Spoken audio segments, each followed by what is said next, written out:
All right, we are now on the interior of 4068P, the 2020 Heartland Cyclone. I'm going to start all the way in the bedroom area and work my way out.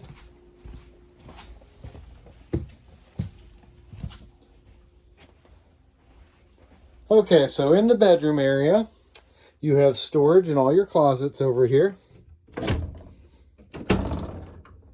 There is a light at the very top that does have a push button on it.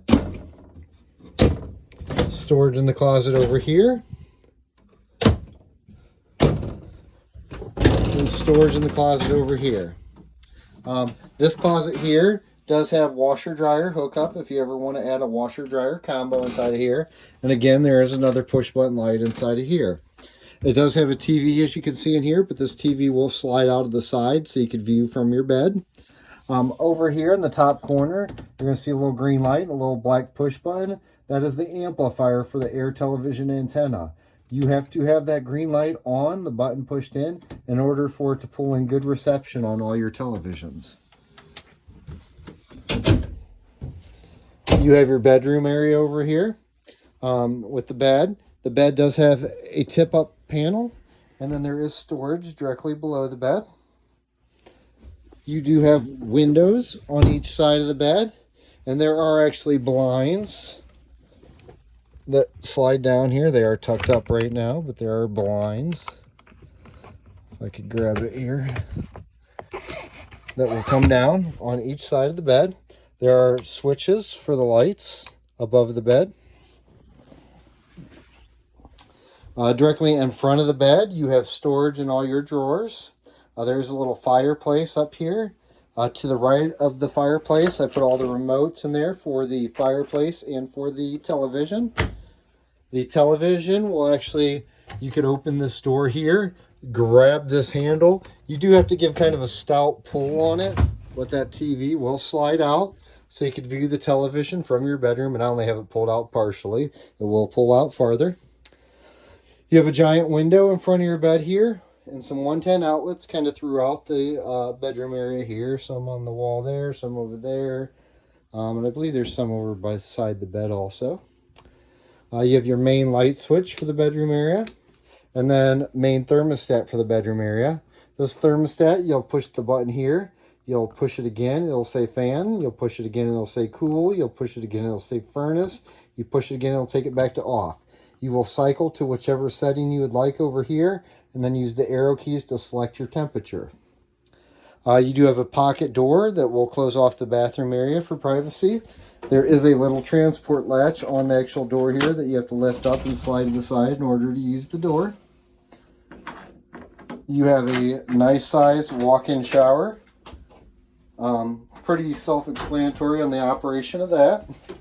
There is storage in the drawers and cabinets below the sink, and storage in the cabinet above the sink and in the vanity above the sink. Your toilet is a side flush toilet. There's a pedal down here on the right. You have switches for the lights in the bathroom area. There's also a manual crank up vent fan on the ceiling, and there's a little switch here to the left that you could push to turn the fan on. You have another door that will go into the hallway here.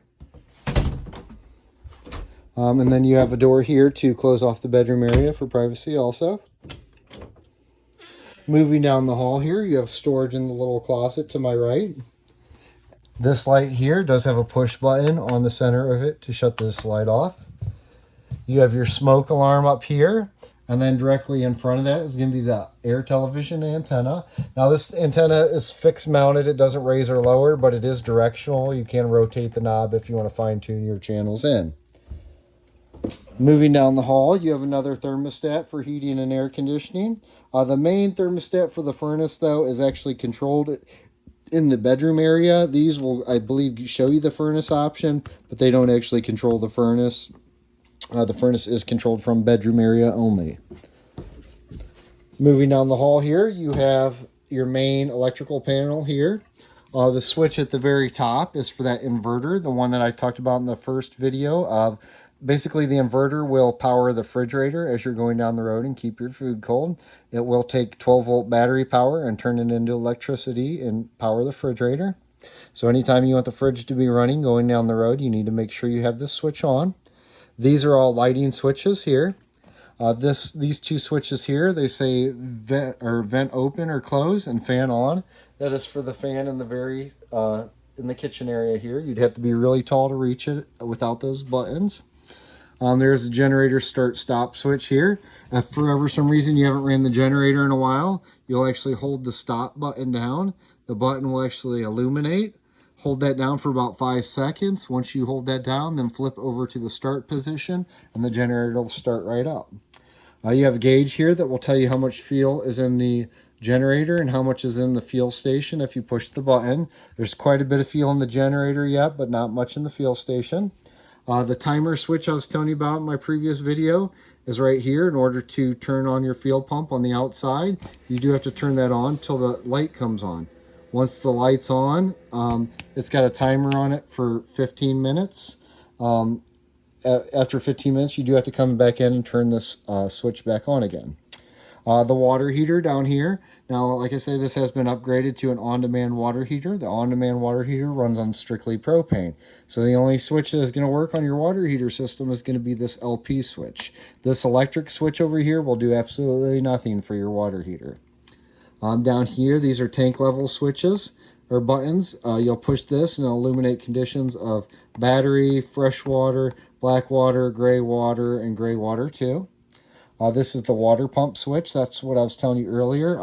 Anytime you want to pump water out of your freshwater tank, you have to have this switch on. There's a little light that will light up that says pump.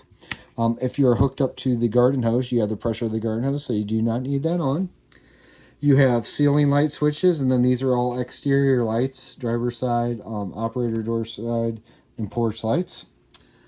Slide out controls. This is for you actually have two in the bedroom, so these two will actually operate the slide outs in the bedroom. You do have to have the main entry door open to the bedroom when you close your slide outs, or you will crush the door, so make sure you have the door open. Other than that, you have awning extend and retract for your front awning here, and then once the awning's out, there's an LED light strip on it, and that's the control for it there. Down here, this is a power panel that kind of keeps control of, what you're plugged into and how much you could run, whether you're plugged into the 30 amp or 50 amp service. That's something you got to kind of play around with. Down here at the base of the steps, this is going to be your central vacuum port. So like I was telling you before, as soon as you plug your hose in, it will turn on automatically. Over here, you have, on this panel here, you have 12 volt fuses. And then in this panel here, these are going to be all 110 breakers inside of here. Moving into the kitchen area, this is going to be your residential refrigerator I was telling you about.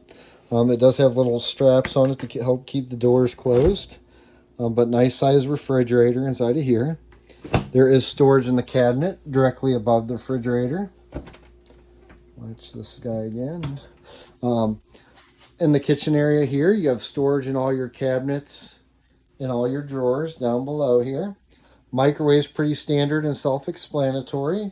You do have a gas cooktop. In order to operate this gas cooktop, you will turn the knob to the light position, depress the knob, and hit the sparker at the same time. Hold that down for a few seconds and then let go. Once it senses the flame, it will stay on. You do have to light each individual burner like that.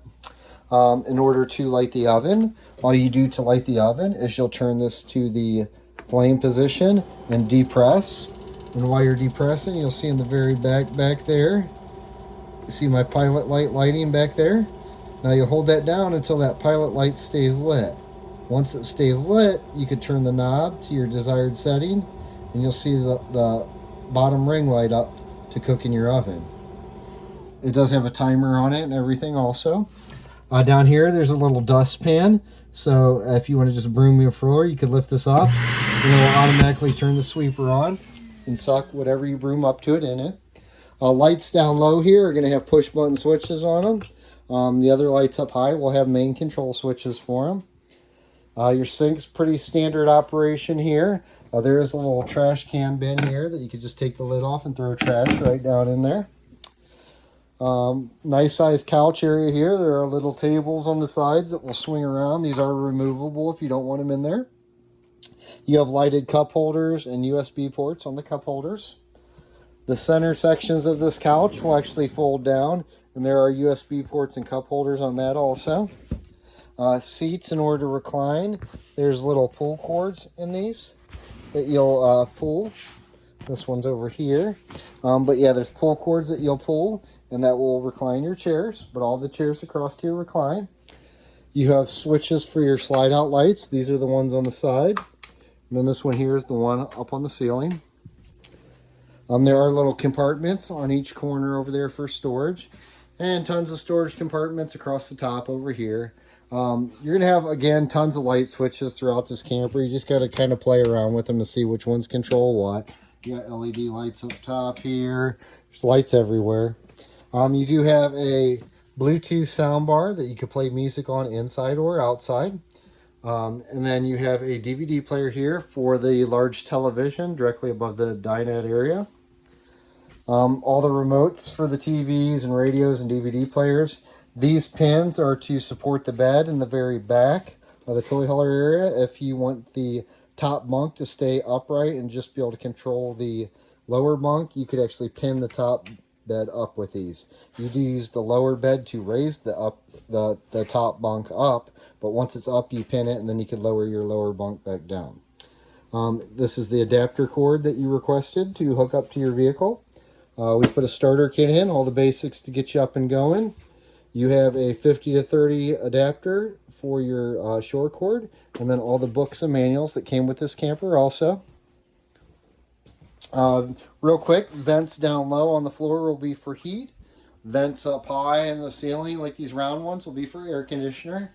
You do have your air conditioning unit here. There is a washable filter on the unit itself. If you want a big blast of air, you can have the vent open on it. If you close the vent, it will actually make it quieter and disperse more air out of the round vents. Moving back into the toy hauler area back here. Again, another television and storage drawer. Again, another thermostat for the heating and air, or for the air conditioner in the back here.